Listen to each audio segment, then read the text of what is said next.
नमस्कार। उत्तर प्रदेश विधानसभा चुनाव के नतीजे सामने आ चुके हैं। बीजेपी एक बार फिर से उत्तर प्रदेश के मुख्यमंत्री योगी आदित्यनाथ के नेतृत्व में सत्ता पर काबिज हो रही है और बीजेपी की इस शानदार जीत पर जो बीजेपी के स्टार प्रचारक उत्तर प्रदेश में रहे हैं, फिर चाहे वह अपर्णा यादव रही हो या फिर बॉलीवुड एक्ट्रेस और बीजेपी के सांसद मथुरा से हेमा मालिनी, उनके लगातार बयान सामने आ रहे हैं जीत के जिसके तमाम नेता डूबी हुई है।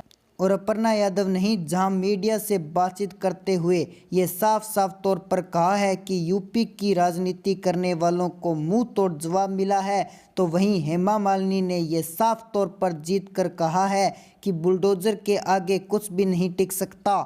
जिस तरीके से ये चुनावी नतीजे सामने आए हैं, लगातार बीजेपी के तमाम नेताओं के ट्वीट, तमाम नेताओं के बयान सामने आ रहे हैं। जीत पर जाहिर तौर पर खुशी जाहिर करते हुए साफ तौर पर बीजेपी के तमाम नेता, जो तमाम स्टार प्रचारक उत्तर प्रदेश में रहे हैं, वह साफ तौर पर यह कह रहे हैं कि प्रधानमंत्री नरेंद्र मोदी का नेतृत्व जिस तरीके से नेतृत्व कर रहे हैं, उत्तर प्रदेश में मुख्यमंत्री योगी आदित्यनाथ नेतृत्व कॉम्बिनेशन है, जिसके चलते उत्तर प्रदेश में एक बार फिर से बीजेपी ने प्रचंड जीत हासिल की है। बीजेपी लगातार जश्न मना रही है।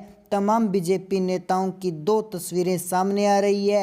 ये बयान करने के लिए काफ़ी है, लेकिन जिस तरीके से तमाम तरीके से समाजवादी पार्टी ने बीजेपी को रोकने की कोशिश की है, लेकिन वहीं अपर्णा यादव, जो कि मुलायम सिंह यादव की छोटी बहू है, उन्होंने चुनाव ठीक पहले बीजेपी का दामन थामा और बीजेपी के चुनाव प्रचार में उतरी और समाजवादी पार्टी को उन्होंने मुंह तोड़ जवाब दिया। इस कड़ी में आज बीजेपी की जीत पर खुशी जाहिर करते हुए अपर्णा यादव ने यह कहा है कि जो तुष्टीकरण की राजनीति करते थे उन्हें मुंह तोड़ जवाब मिला है। मेरे विश्वास की प्रचंड जीत हुई है। जिस तरह से सीएम योगी ने इस आत्मविश्वास किया है, मुझे लगता है कि इससे अच्छा नहीं हो सकती। आज मैं सिर्फ एक ही नारा दूंगी, हिंदू मुस्लिम सिख ईसाई सबके सब हैं भाजपाई।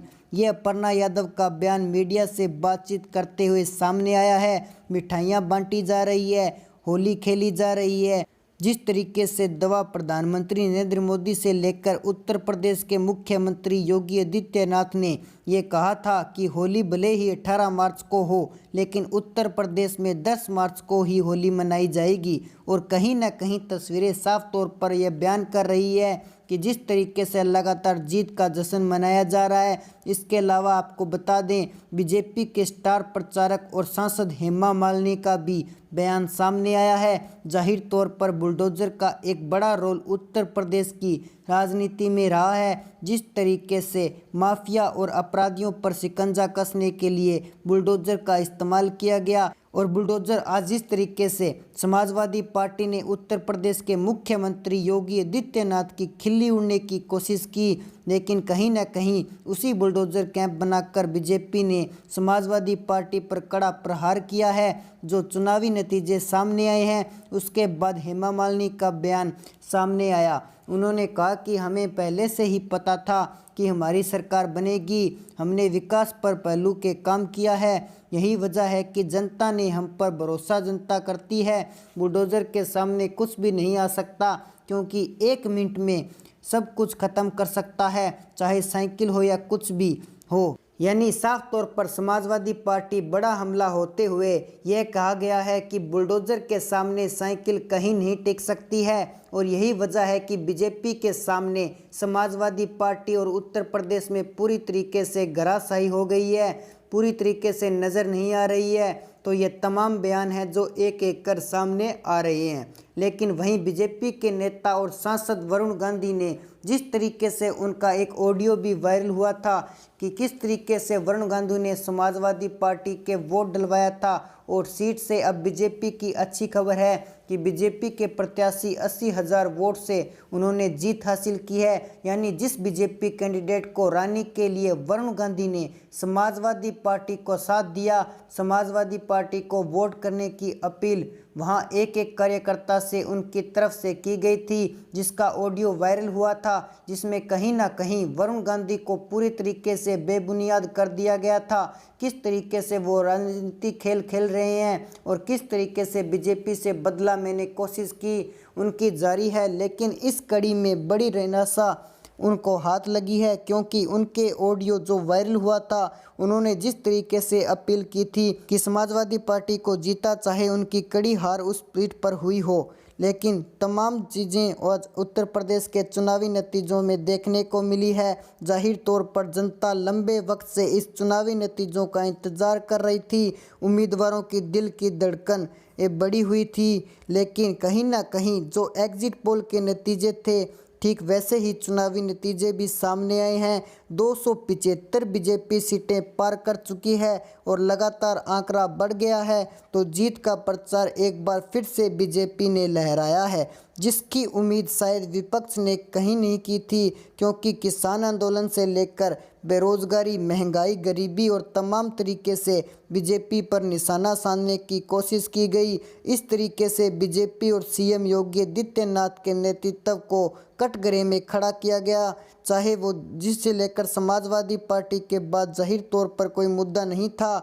और यही वजह थी कि शायद दलित और पिछड़े के वोट बैंक सहारा लेकर समाजवादी पार्टी ने कोशिश की थी कि वे इन चुनावी नतीजों में जीत हासिल करेंगे।